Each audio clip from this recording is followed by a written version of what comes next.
Bom dia, irmãos. Louvamos ao nosso Deus pela bênção de mais um dia, mais uma semana, privilégio do Senhor, que o Senhor nos dá. Nós estamos hoje encerrando a semana de oração. Eu não sei os outros dias. Ô Alexandre, pastor Alexandre, como foi os outros dias?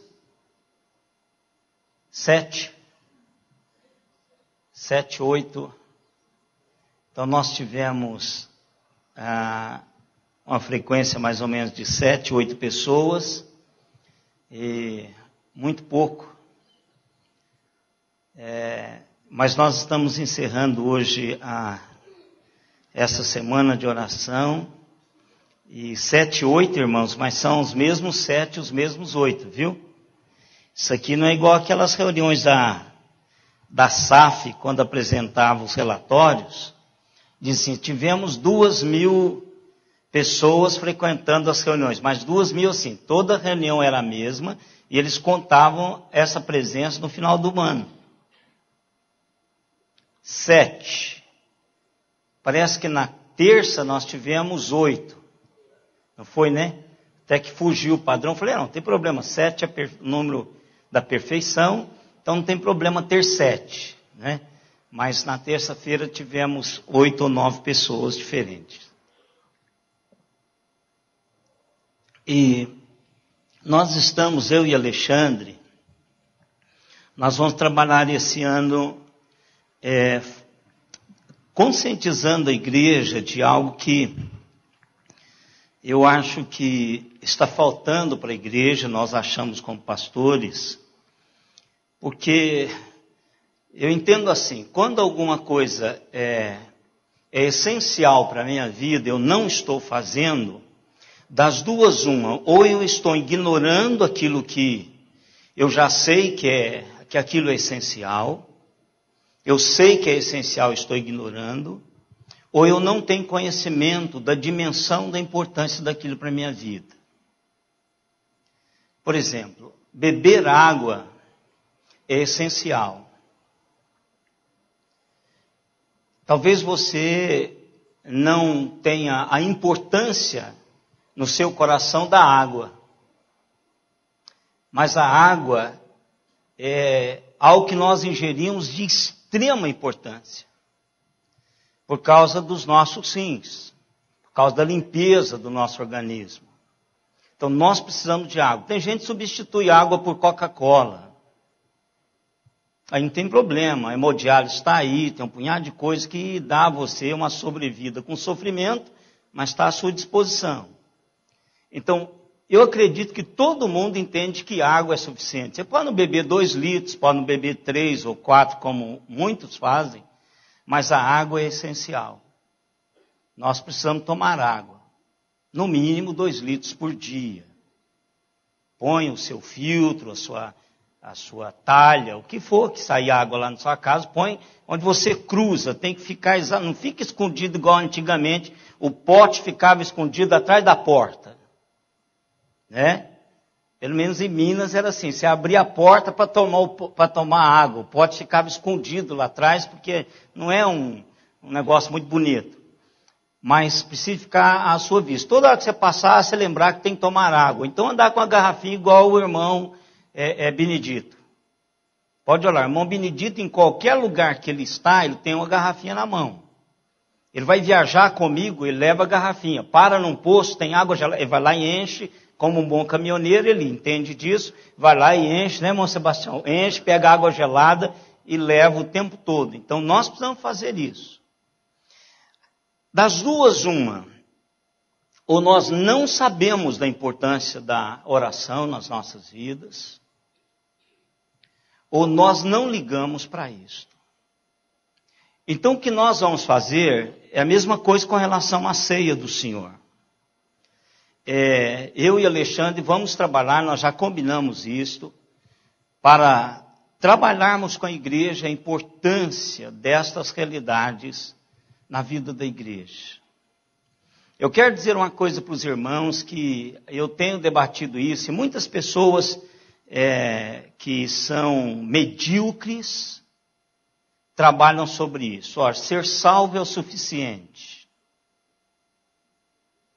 Eu quero dizer uma coisa para os irmãos, que a palavra de Deus não diz que a salvação é uma finalidade em si mesma. Estou salvo e pronto, acabou. Não é assim que a Bíblia diz. O apóstolo Paulo diz que eu preciso crescer. Desenvolvei com temor e tremor a vossa salvação.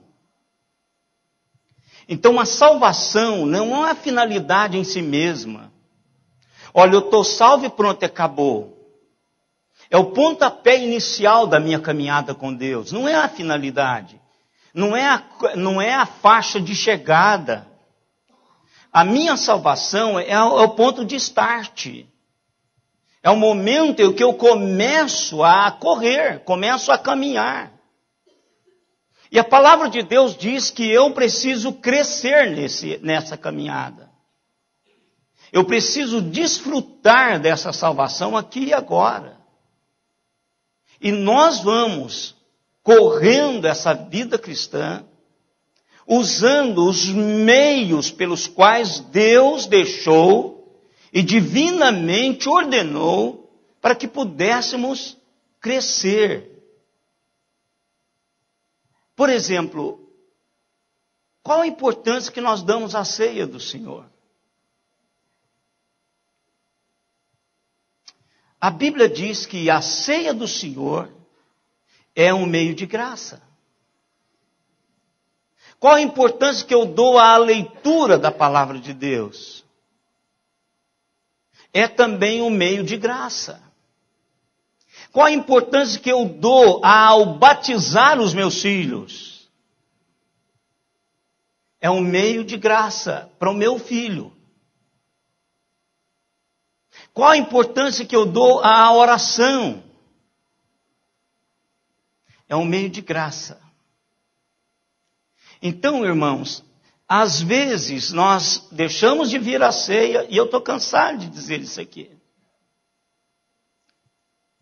E às vezes nós estamos assim, falando como o apóstolo Paulo está dizendo assim, eu preciso voltar a dar leite. Porque parece que o pessoal não está entendendo nada. A ceia é importante. A oração é importante, individual e coletiva. Individual e coletiva. Nós precisamos nos atentar para isso. Por isso que alguns correm saltando obstáculos, outros engatinham. Alguns ficam para trás porque não têm a estrutura para enfrentar os enfrentamentos que estão adiante na caminhada cristã. Mas já teriam tempo para estarem correndo e saltando como os outros. Mas não cresceram. E aí, naquela angústia, os pais, na hora que morre, os pais convidam o pastor para mandar ele para o céu. Ah, não, ele foi crente há muito tempo, mas cadê esse cara que eu nunca vi? Estou há 15 anos aqui, ele nunca apareceu. Não, mas ele é muito crente. Mas um crente que nunca apareceu. Agora, se Deus quiser colocá-lo no céu, ele vai colocar, mas eu não tenho autoridade para dizer que ele vai para o céu. Então, irmãos, o que eu quero trabalhar com os irmãos, e o Alexandre também vai fazer isso, nós vamos trabalhar esse ano apontando o que é importante. Por exemplo, eu vou deixar passar o horário de verão. Mas é uma vergonha para a Igreja Central de Araraquara o início do culto. Tem meia dúzia de pessoas. Eu acabei de passar ali agora e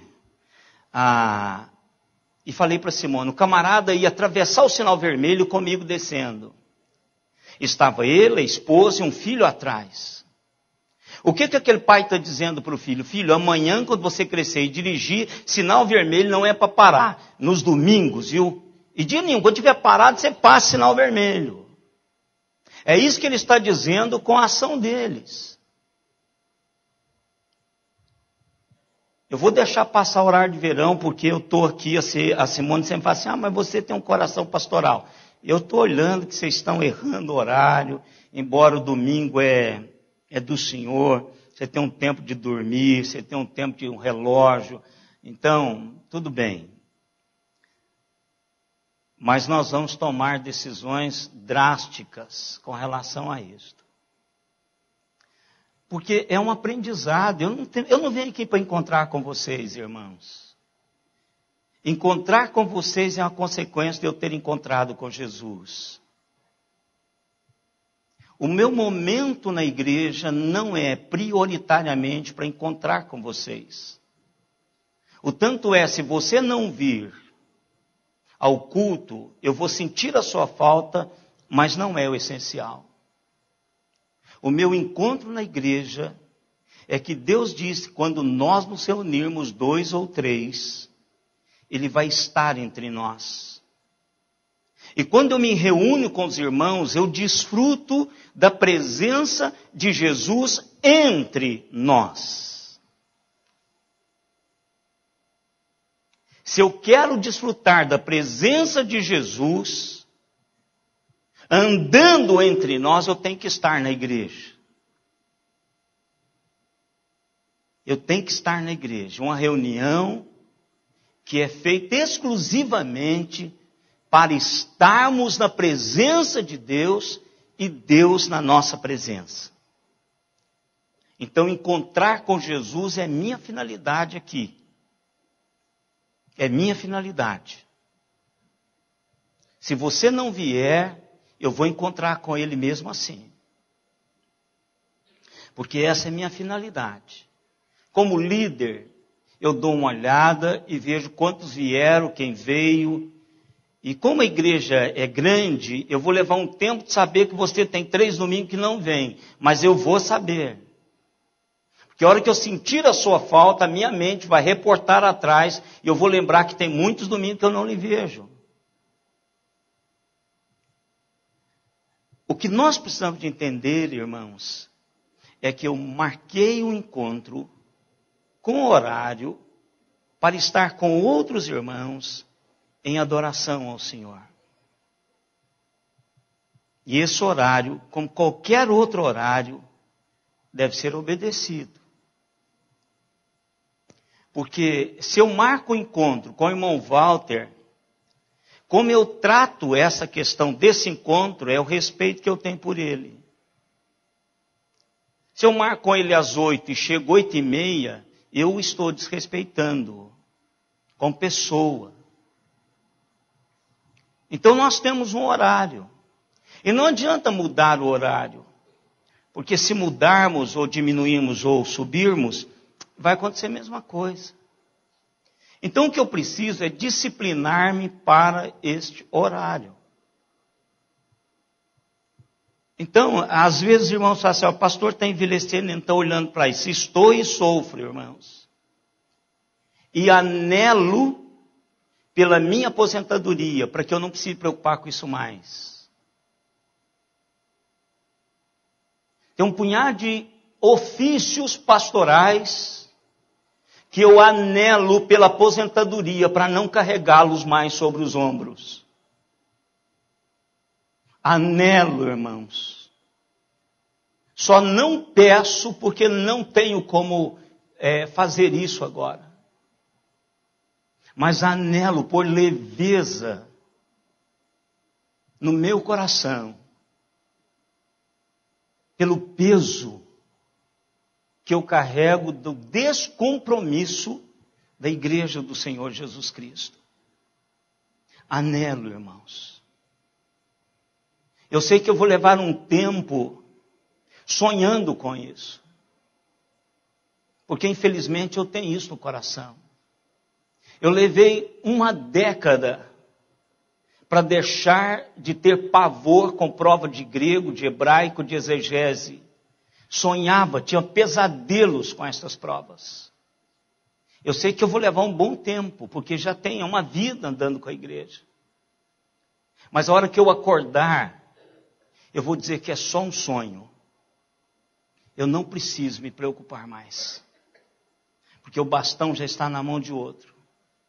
Eu posso orar, posso clamar a Deus, para fazer isso. Mas o que Deus faz é nos chamar para sermos responsáveis, para crescermos, para irmos atrás daquilo que Deus tem para mim e para a sua vida. E nós vamos começar a fazer isso, irmãos. Eu quero convidá-los a abrir as suas Bíblias em Hebreus capítulo 4. Vamos ler do verso 14 ao verso 16, para pensarmos um pouco sobre oração. Estamos terminando agora de manhã essa semana de oração. Claro que já passando para outra, mas quando o pastor Alexandre programou, nós já tínhamos pensado nesse domingo de manhã, que a priori nós íamos deixar com a superintendência, mas depois, corpo pastoral, nós resolvemos eu mesmo fazer isso de manhã.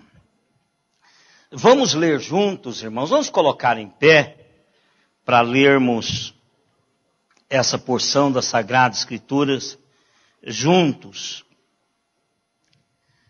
Assim diz a palavra do Senhor: tendo, pois, a Jesus, o Filho de Deus, como grande sumo sacerdote, que penetrou os céus, conservemos firmes a nossa confissão. Porque não temos sumo sacerdote que não possa compadecer-se das nossas fraquezas. Antes, foi ele tentado em todas as coisas, à nossa semelhança, mas sem pecado. Acheguemo-nos, portanto, confiadamente, junto ao trono da graça, a fim de recebermos misericórdia e acharmos graça para socorro em ocasião oportuna. Pai querido, nós queremos agradecer ao Senhor pelo privilégio que nós temos da Tua presença. Agradecer ao Senhor pelo privilégio que nós temos de entrarmos, de adentrarmos a esta presença e sermos recebidos pelo Senhor, ouvidos pelo Senhor, atendidos pelo Senhor. Muito obrigado, ó Deus, porque esta realidade só é possível por causa da Tua própria ação em direção a nós, em Cristo Jesus. Nós Te louvamos, ó Deus, porque em Cristo nós podemos ousadamente nos aproximarmos do Senhor. Porque somos miseráveis, pecadores, indignos de estarmos na Tua presença. E ainda assim, em Cristo Jesus, nós nos ousamos adentrar a Tua presença. Presença de graça e misericórdia, que nos recebe e nos atende. Por isso, ó Pai, a nossa oração nessa manhã é pela vida de oração dessa igreja. É pelo relacionamento com o Senhor. Porque nós entendemos, ó Deus, enquanto servos do Senhor, é de que essa caminhada nossa, essa caminhada existencial, ela requer essa intimidade com o Senhor. As nossas batalhas individuais, nas nossas lutas, Senhor, diárias, nas nossas próprias ambiguidades, que carregamos naturalmente como indivíduos. Por isso, ó Deus, ensina-nos.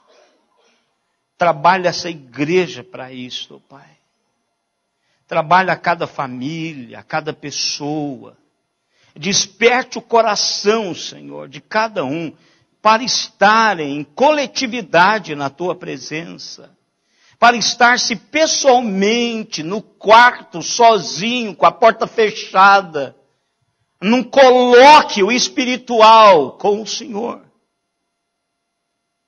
Deus, nós precisamos, enquanto igreja, desse despertar de desejo de estar na tua presença, em conversa, em relacionamento pessoal. Em nome de Jesus, Senhor, nós te pedimos isto. Ajuda-nos através da tua palavra a entender isso. Amém, Senhor. Amém. Poder sentar, queridos. Eu, como os irmãos já sabem, eu gosto muito, irmãos, das biografias daqueles irmãos lá do século passado, dos avivamentos, daqueles homens que as suas vidas espirituais é o meu sonho de consumo. Moody, Finney, irmão André, Billy Graham, e assim muitos outros, John Stott, Reverendo Francisco Leonardo Scalvik, Chiquinho, irmãos que viveram como eu e vocês, com todos os enfrentamentos e todas as lutas,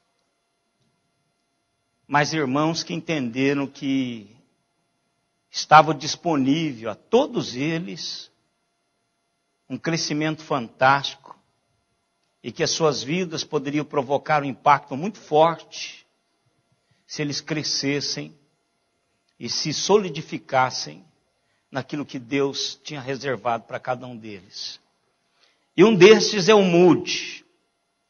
Tudo que tenho, que eu encontro do Moody, eu leio, gravo, guardo, para usar depois, porque para mim, ele sempre tem me falado ao meu coração. E tem muitas pérolas de Moody.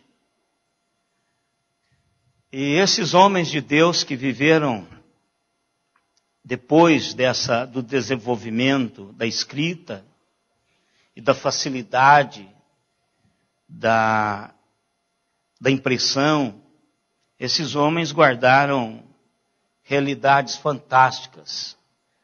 E uma delas do Moody é que me impacta desde quando eu estava no seminário, porque eu descobri isso em um dos livros antigos lá. E por incrível que pareça, o seminário está lá há décadas. E esse livro nunca tinha sido lido. O seminário, eu não sei hoje como é, Fernando, mas na minha época era aquela fichinha ainda. Atrás da fichinha, então você tira uma ficha, fica na biblioteca e lá tem uma cópia dessa ficha que está o seu nome. Lá está o seu nome, a data que você retirou e o tempo para você entregar. Não sei se todas as bibliotecas funcionam assim. Eu creio que hoje muitas delas já estão computadorizadas, né, já usando o computador.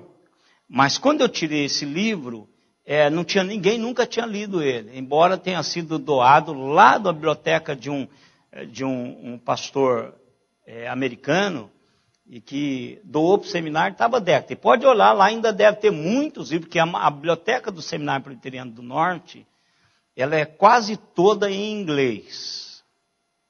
Quase toda. Mas, pelo menos na minha época era, talvez hoje eu não sei. Mas muitas salas, é uma biblioteca robusta. Então, quando eu li esse livro, é falando sobre as experiências de Moody. E uma das palavras que eu fiquei impactado foi quando ele disse que ele era uma lata vazia, furada, debaixo da fonte. Eu já falei isso aqui para os irmãos várias vezes. Então eu entendi, isso em 1980, 81, eu entendi que quando eu saísse de debaixo da fonte, eu não teria durabilidade daquilo que eu recebi da fonte por muito tempo. E que se eu quisesse permanecer cheio, embora tendo aqueles furos em mim mesmo, eu teria que permanecer-me debaixo da fonte. Porque o que enche é muito mais do que o que sai, do que vaza pelos meus furos. Então isso impactou a minha vida, dando-me sempre a noção de que sem Deus eu não poderia em momento nenhum ter nada dele. E eu poderia até segurar um tempo, mas eu não vou segurar por todo o tempo. Porque aí eu teria, substituindo essa realidade de Deus, algo do mundo que iria tirar-me dessa presença do Senhor. E eu li mais essa do Moody, e os irmãos, não sei se os irmãos sabem, o grande ministério do Moody foi, além de ser um evangelista em massa, que ele saía fazer conferências, prédicas por semanas, ele tinha um ministério com crianças. O ministério do Moody era um ministério de escola dominical. Era um ministério de formar, é um ministério que a maioria está fazendo isso hoje, exceto a igreja. E quando eu falo a igreja, eu estou falando de igreja presbiteriana. Tem muitas igrejas presbiterianas que estão fechando a escola dominical, que não tem mais escola dominical. Porque os pais já não levam mais as crianças para a escola dominical. Mas um dos ministérios do Moody era classes de escola dominical com criança. O Moody saía e perseguia as crianças até o ponto de conseguir dos pais autorização para tê-las na sua classe de escola dominical. Quem dava aula, o Moody dava aula. Ele dava aula. Ele dividia as classes para ministrar às crianças. Ele sabia tudo sobre as crianças. Porque ele entendia, se ele conseguisse levar essas crianças a amarem a Jesus, ele teria uma duplicação de si mesmo, mesmo depois que ele fosse embora. Esse é um servo de Deus que entende o projeto de Deus. Então, uma vez, Moody entrou em uma taberna, a fim de pedir ao garçom que as suas duas filhas, suas duas meninas, pudessem frequentar a sua classe de escola dominical. Alguém disse que ele estaria em um clube de ateus todas as quintas-feiras.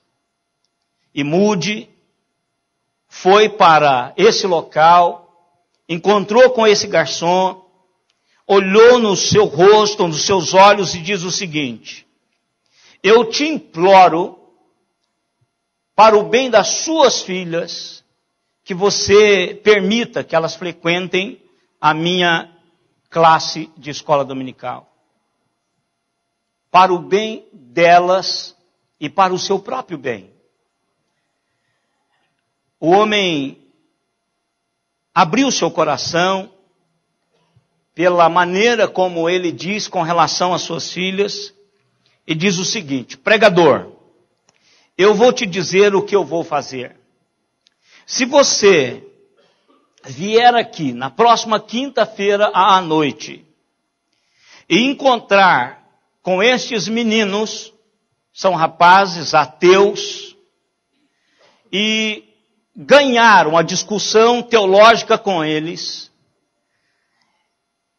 eu vou permitir que as minhas meninas vão à sua classe de escola dominical. Eu disse, de acordo. Não tem nenhum problema. Porque aquele clube na quinta-feira era uma reunião de ateus. Pessoas que se diziam não acreditar em Deus.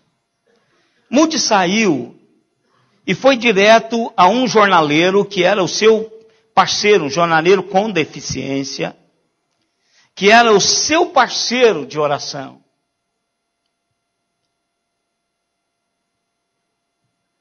ele chegou lá e disse o seguinte: Tom, é Tommy o nome dele, eu preciso de você na próxima quinta-feira. Nós precisamos nos preparar, porque vai ser uma batalha espiritual. Nós precisamos de orar. E você vai começar a reunião orando. E eu vou dar-lhe cobertura na sua oração. E depois eu não sei o que vai acontecer. Mas nós precisamos de colocar isso diante de Deus, porque 2 vidas estão em jogo. 2 crianças muito especiais estão em jogo. Quando a hora da reunião chegou, naquela quinta-feira, Tom e o evangelista Moody entraram no salão. Estava cheio de homens, assentados em barris de uísques, de vinhos, cerveja, e aguardavam ansiosamente pelo debate. 2 homens contra todos aqueles que estavam sentados naquele lugar por 2 crianças. Moody começou dizendo: senhores, é o nosso costume abrir qualquer encontro para falarmos de Deus com uma oração. E eu vou pedir que o meu amigo, o meu companheiro Tom, suba num dos barris aí de vocês e façam oração. Tom era emotivo quando se falava de almas perdidas. Era um intercessor ferrenho quando estava orando pelas almas perdidas. Tom subiu no barril, abriu seu coração e a sua alma a Deus, orando intensamente pelas pessoas que ali estavam presentes. E quando as suas lágrimas começaram a rolar pelo seu rosto, os mais compassivos dos homens que ali estavam, embora ateus, ou diziam que eram ateus, começaram a sair. E Tom continuava orando. Moody continuava orando. Depois, um atrás do outro, foi saindo todos eles. E quando sobraram apenas o garçom, Moody e Tom parou de orar. E o garçom virou para Moody e diz o seguinte, aliás, Moody virou para o garçom e diz o seguinte: diante do resultado, eu reivindico as suas filhas para a minha classe de escola dominical. O garçom respondeu: tudo bem, você ganhou, as meninas vão para a sua classe de escola dominical. Mas é uma maneira estranha que você tem de lutar. Moody respondeu: é o jeito que eu ganho todas as batalhas. É o jeito que eu ganho todas as batalhas. Orando. É uma pena, irmãos, que nem todos nós que estamos aqui entendemos isto. Porque se entendêssemos, o relatório da semana de oração não teria tido só 7. Se entendêssemos os recursos disponíveis de Deus para essa igreja não estariam ainda sem serem gastos. Sabe a maior indignação que eu tenho com política, além da corrupção, bandidagem, é quando eu ouço que um determinado recurso foi destinado à merenda, à saúde, a isso, aquilo, outro, e não foi gasto.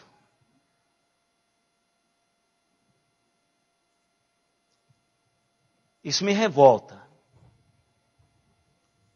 Quando algo foi dado, olha, você gasta tudo isso aqui, está aqui, dê comida para esse menino, e aí chega no fechamento do relatório, diz, ó, não foi gasto, nem isso, não houve como gastar.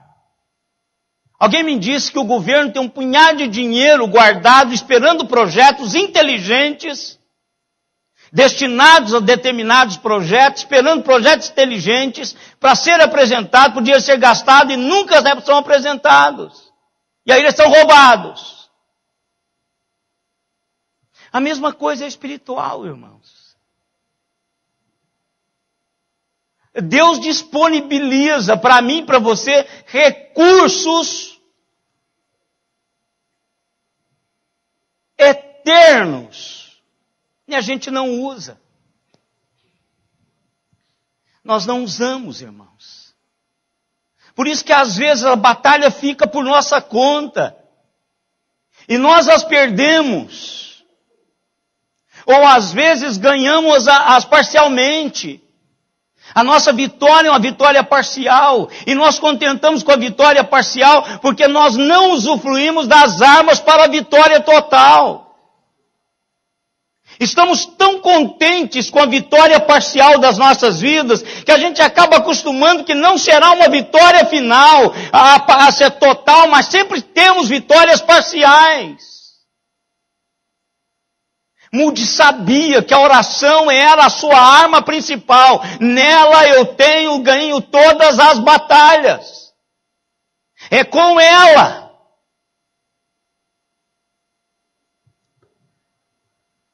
O que é, irmãos, que a oração reveste de significado?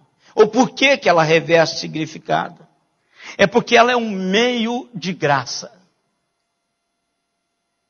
Será que a gente entende isso? De verdade, com a alma?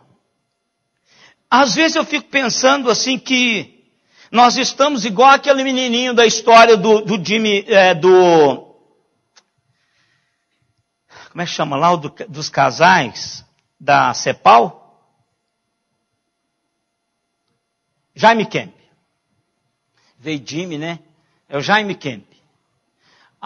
Quem fez o curso com o Jaime Kemp há décadas atrás aí, lembra dele, ele está naquele livrinho dele lá, que o menino fala que o pai, eu já contei isso aqui também, que o pai fala assim, olha, você pode sair de velocípede, ou de bicicletinha, aquela das rodinhas, mas não atravessa a esquina. Porque se você atravessar a esquina, você vai apanhar. Aí o pai chega atrás, o menino está lá do outro lado.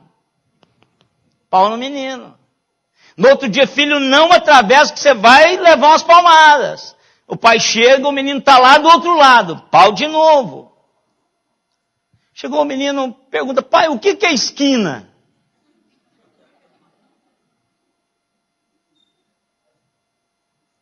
Pai, me diga o seguinte, o senhor está me batendo por causa da esquina, mas me diga uma coisa, o que é esquina? Irmão, às vezes eu entendo que não estou sendo entendido. Às vezes eu penso que a Simone tem razão. Que muitas vezes eu falo as coisas porque eu já tenho conhecimento, eu não falo tudo. Mas o que é meio de graça? Eu preciso entender isso. O dicionário Aurélio define a palavra meio como recurso empregado para alcançar um objetivo. Por conseguinte, os meios de graça são os instrumentos pelos quais Deus transmite bênçãos ao seu povo.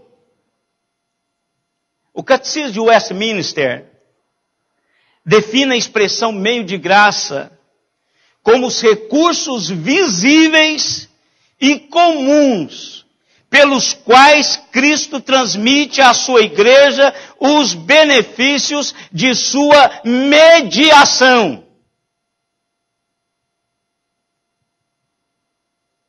Vou dizer de novo. O Catecismo de Westminster, que é o catecismo que nós usamos, maior e menor, temos a Constituição, que diz o seguinte: meio de graça são os recursos visíveis e comuns pelos quais Cristo transmite à sua igreja os benefícios de sua mediação. São meios. Ou seja, se eu quero alcançar isto, que é o crescimento, se eu quero alcançar a estatura de Cristo, que é o meu alvo, então eu tenho que usar esses meios. Não tem outros meios para crescer em Cristo Jesus, senão estes meios que a palavra diz e que o catecismo ajunta isso, para que a gente entenda didaticamente quais são esses meios. Qual o meio de se ser pastor? Primeiro, provar para a igreja local que você tem a vocação pastoral. Ir para um tempo, numa congregação, algum lugar e provar que você tem a vocação dada por Deus para se ser pastor. Num segundo lugar, você passa pela comissão, pelo conselho, para que o conselho faça uma leitura, um teste com você, para testar se você de fato tem vocação para ser pastor. Depois você presta o vestibular para ver se você tem conhecimento para se ser pastor bíblico. E a prova mais pesada do vestibular para a teologia é Bíblia. Depois você vai para o presbitério. Se o presbitério disser sim, você vai. Se não, mesmo embora passando o vestibular, se o presbitério julgar que você não vai, você não vai. Esse é o meio da igreja presbiteriana. Não tem outro? Não. E se eu quiser me rebelar? Então esse não é o meio de se ser pastor presbiteriano.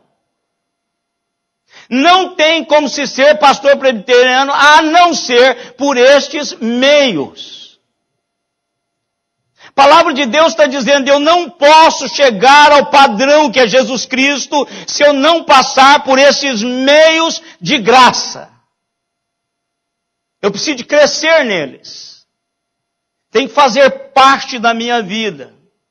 Então a pergunta é a seguinte: quais são os meios de graça?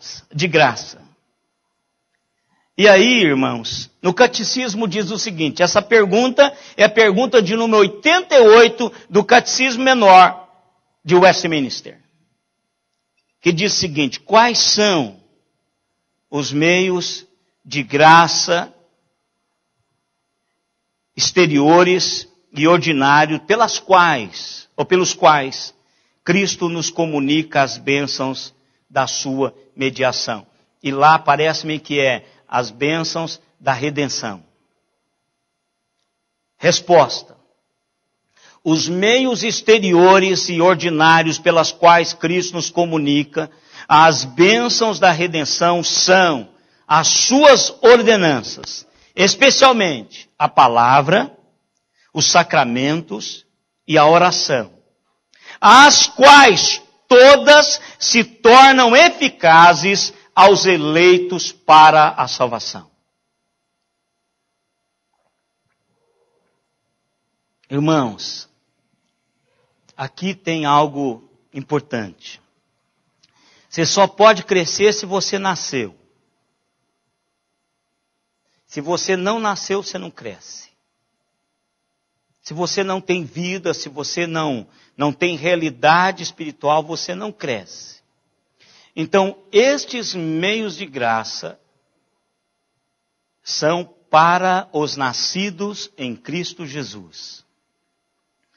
Por isso que a salvação não é um fim em si mesma. Eu nasço em Cristo, operação do Espírito de Deus em mim, justificação, redenção, tudo acontece, então há uma nova vida. Então eu respiro e digo, agora eu preciso de crescer. E como crescer? Pelos meios de graça. Pela palavra, que depois nós vamos falar sobre isso, eu, o Alexandre. Os sacramentos, ceia do Senhor e batismo e ceia do Senhor. E pela oração. Como nós estamos para falar sobre oração, eu peguei um dos homens que Deus tem usado de uma maneira muito especial há muitas décadas para abençoar a igreja. E peguei um dos artigos dele, ou uma das palavras dele sobre oração. O nome desse homem é Martyn Lloyd-Jones. É aquele irmão que escreveu um dos clássicos sobre o Sermão do Monte. Se você quer uma leitura fantástica sobre o Sermão do Monte, compre esse livro do Martyn Lloyd-Jones, que hoje já tem em português. Então, Martyn Lloyd-Jones sobre o Sermão do Monte. Fantástico. E todos os livros do Martyn Lloyd-Jones você pode ler, comprar e ler, porque é um homem que Deus usou de uma maneira muito especial. Então ele começa fazendo a seguinte pergunta, e é a pergunta que eu gostaria de fazer hoje. Claro que eu não vou considerar de maneira nenhuma a semana de oração, mas eu quero fazer essa pergunta juntamente com Martyn Lloyd-Jones. Por que eu fui atraído por esse artigo? Porque a pergunta de Martyn Lloyd-Jones é a pergunta que eu quero fazer para os irmãos hoje de manhã. Como está a sua vida de oração?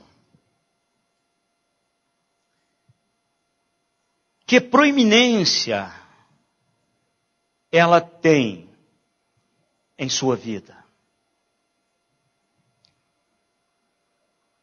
E ele diz o seguinte, são perguntas,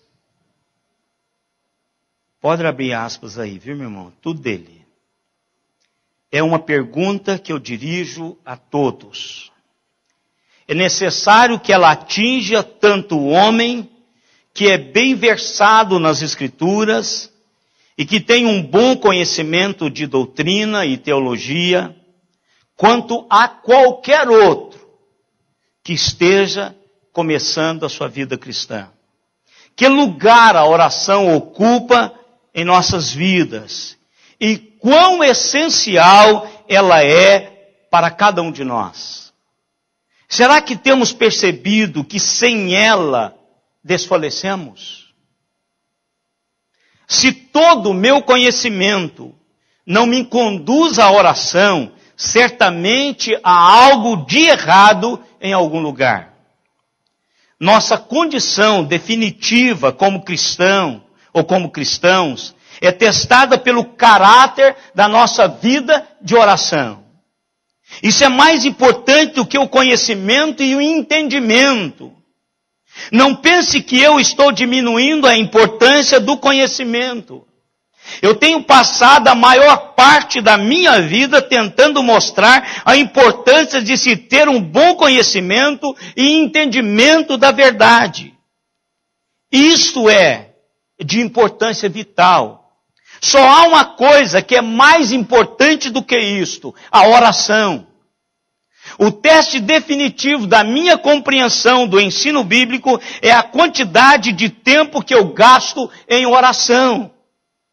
Como a teologia é, no final das contas, conhecimento de Deus, quanto mais teologia eu conheço, mais ela deveria me guiar na busca desse conhecimento.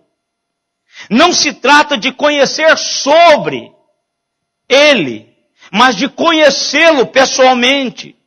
O objetivo inteiro da salvação é me trazer a um conhecimento de Deus. Eu posso aqui falar de uma maneira acadêmica sobre regeneração. Mas o que é afinal a vida eterna?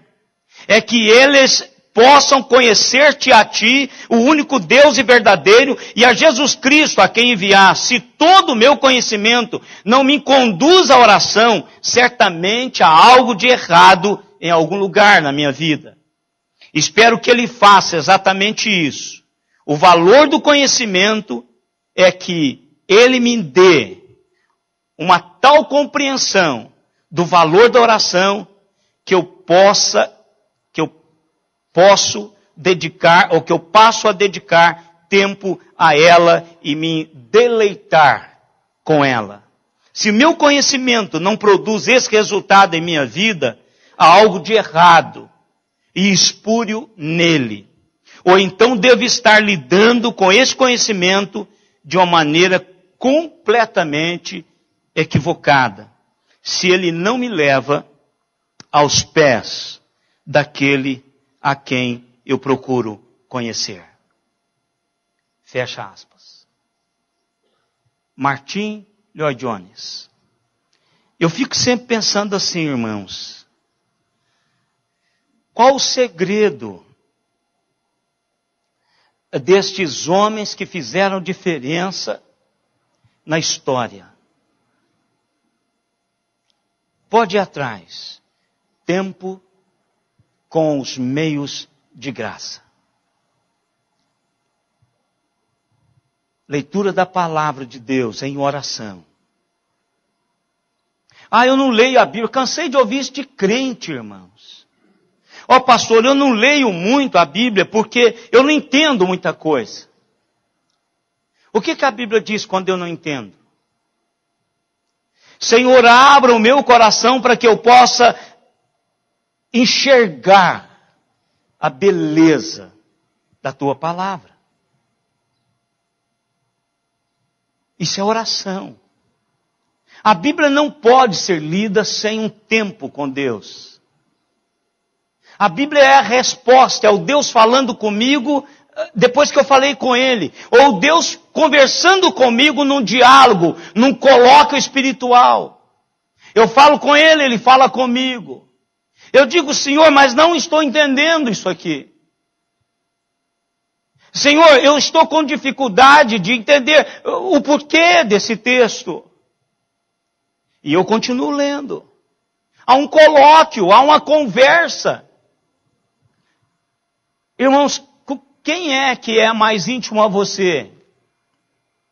As pessoas que você só as vê por aqui, cumprimenta, cada um vai para sua casa, ou aqueles que ficam para bater um papo? Quem são as pessoas mais próximas a nós? As pessoas com quem nós mais conversamos.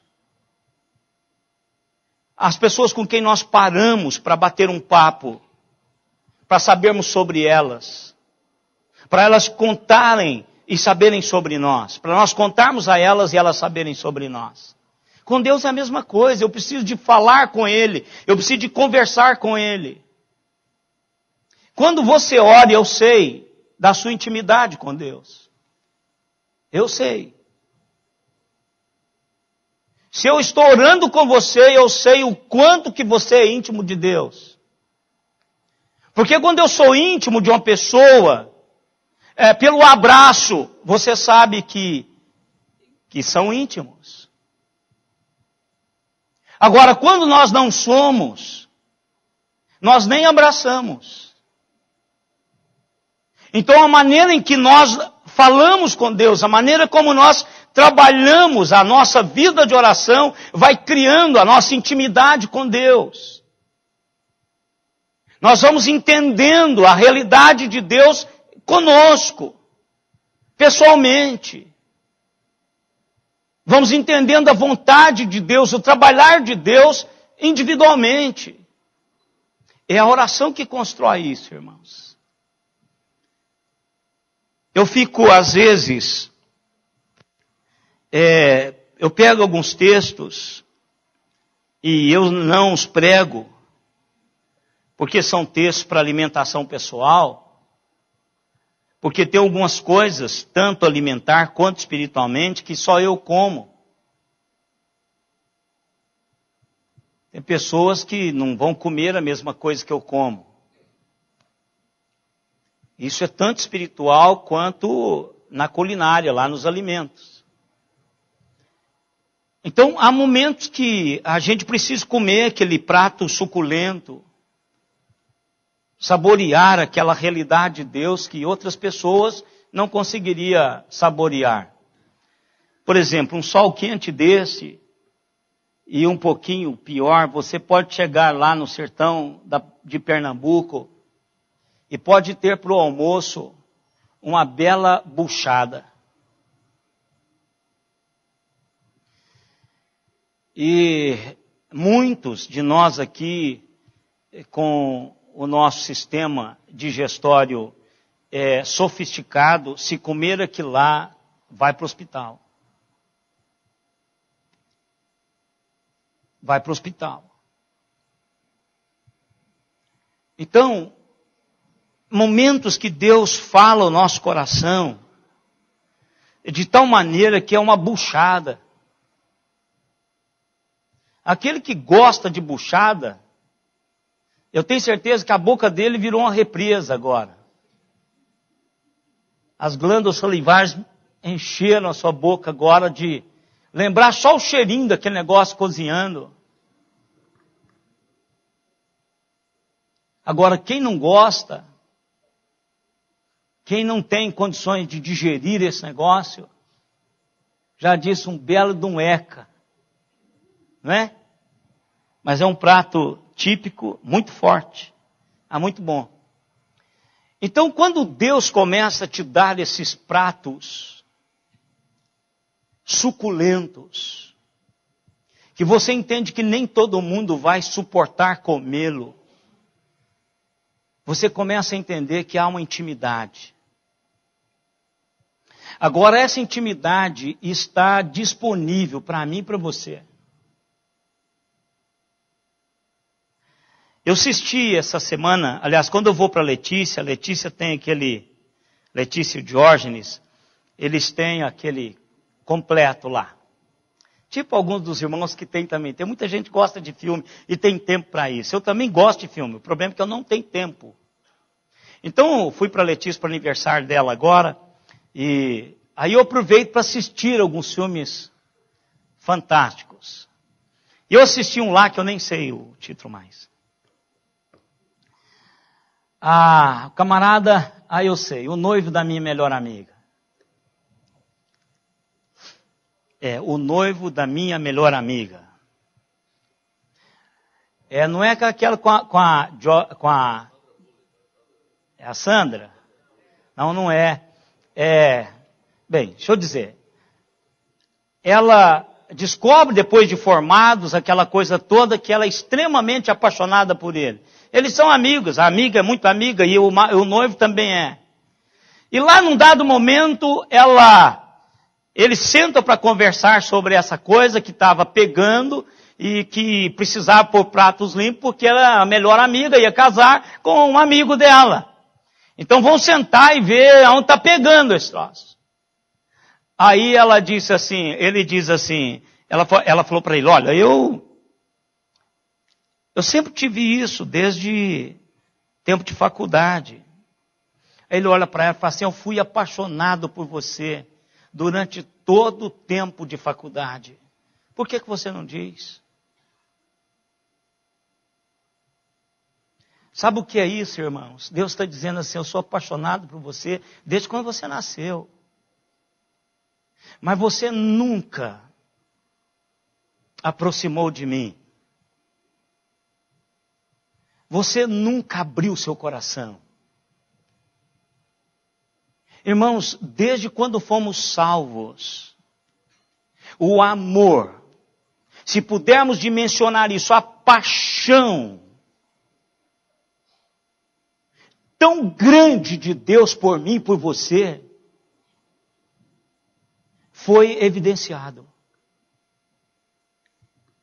E aí, irmãos, é aquele assim, ele me ama para mim e para ele. Porque eu não paro a minha correria para conversar com ele. Faça isso com a sua esposa, você vê, eu vou ter um problema com o divórcio aqui. Para um pouco e pense, se você fizer com a sua esposa ou com o seu esposo, o que você está fazendo com Deus, você ainda estaria casado? Só pede, dinheiro para comprar isso, dinheiro para comprar aquilo, dinheiro para comprar aquilo outro. Só reclama, ó vida, ó isso, ó aquilo outro. Ó eu não tenho, ó porque isso, ó porque aquilo. Irmão, às vezes eu fico pensando que esse é o relacionamento da igreja com Deus. Deus nos ama, irmãos, com amor eterno, a palavra diz. Senhor? É isto. Ele estende, amarrado, não é? Ele está entrelaçado, esse amor de Deus entrelaça a minha e a sua vida. Agora a gente não tira tempo para falar com Ele, tempo de qualidade. Sempre é correndo. E nós não temos a vergonha de falar que dormimos orando. E tem gente que não tem um descaramento, fala isso para o pastor. Para achar que o pastor vai dizer que cara espiritual. Eu não. Que cara relapso. Não diga isso para mim, porque você já está tendo isso como resposta e eu falar nada.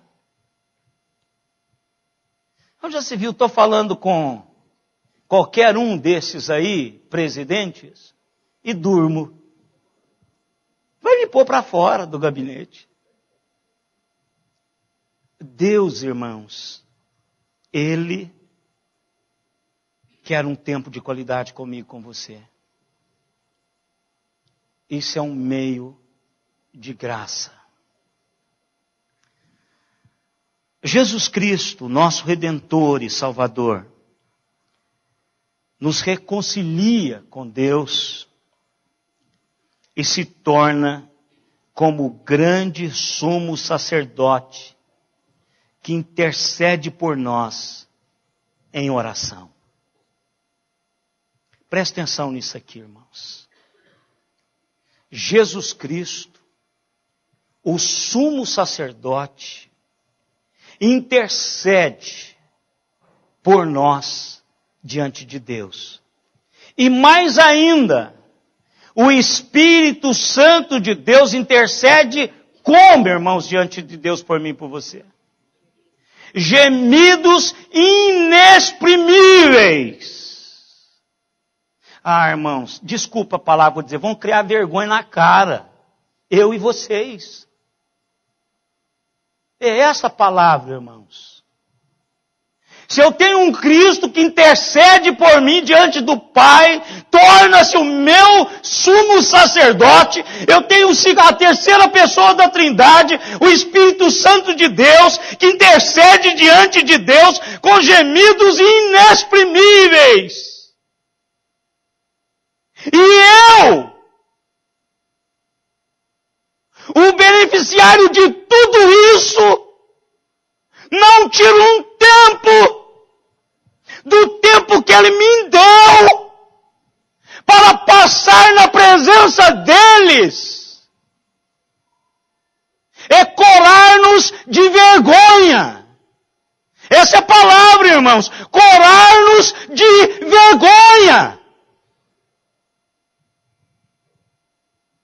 Onde a minha liderança precisa puxar-me, arrastar-me, rebocar-me, implorar para que isso seja feito.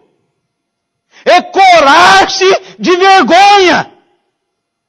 É não entender o projeto de Deus.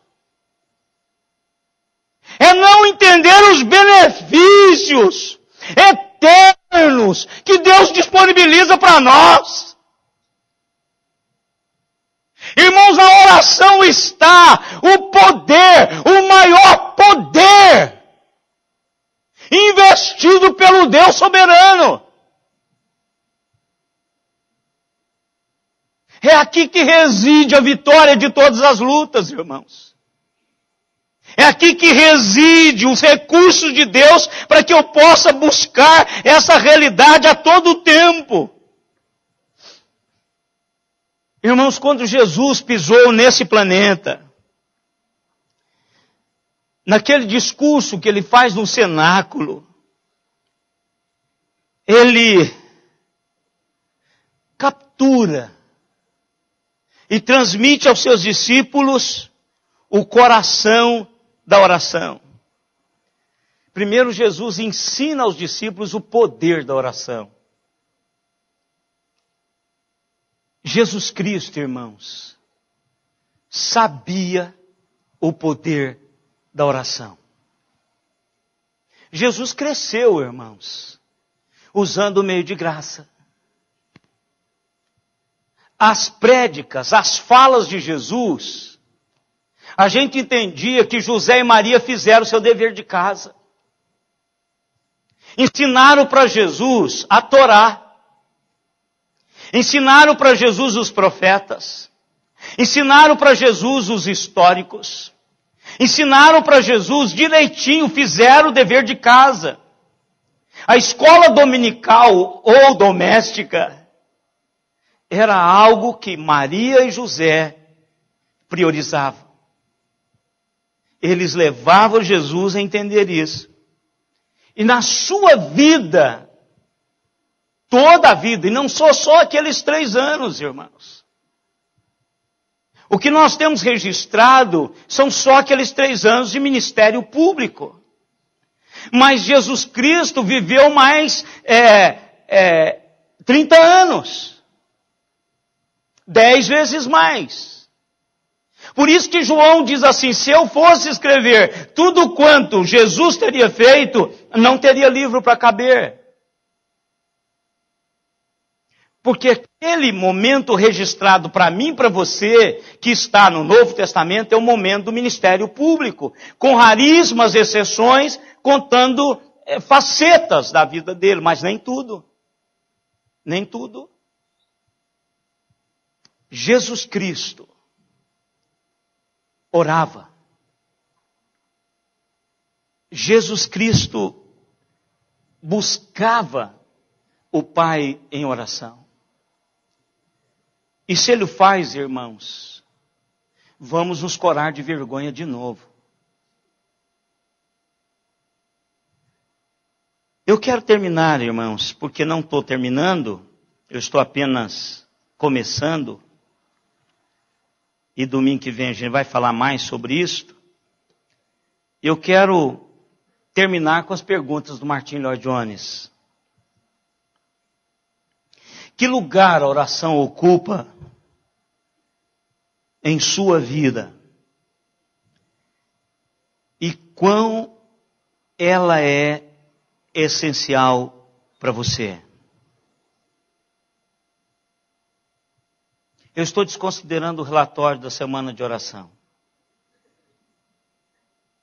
Porque se eu considerasse, eu não precisava nem te fazer essa pergunta, porque eu já sei a resposta. Eu estou desconsiderando o relatório do pastor Alexandre da semana de oração. Porque eu quero entender que você tem uma em casa. Eu quero acalentar o meu coração, mesmo com alguns pontos de dúvida, de que você tem uma vida de oração em casa. Que não seja aquela para agradecer o almoço, para pedir a proteção dos filhos que estão saindo e você não sabe para onde eles vão. Eu estou falando daquele momento de qualidade. Momento de qualidade com Deus. Aquele momento que você senta e diz assim, ou não diz nada. Apenas fica esperando, na linguagem do salmista. Diga, Senhor, eu estou aqui. Não precisa fazer, não precisa. Você fica ali, fecha os seus olhos. Ou se você está num lugar bonito, não fecha os olhos. Se você está na praia, lugar muito verde, tem barulho em volta, abre os seus olhão e diga: Deus, eu estou aqui. Esse fechar os olhos, irmãos, é só para você não ser perturbado. Se você estiver num lugar bonito, que você não vai ser perturbado somente pelo barulho dos passarinhos, o barulho da água na pedra ou qualquer outra coisa, abra os olhos. Abra os olhos. Senhor? Dirigindo, não fecha os olhos, eu volto dizendo aqui. Né? Como vai a sua vida com Deus? O quanto essa vida é essencial. Eu queria que você curvasse a cabeça e nós orássemos.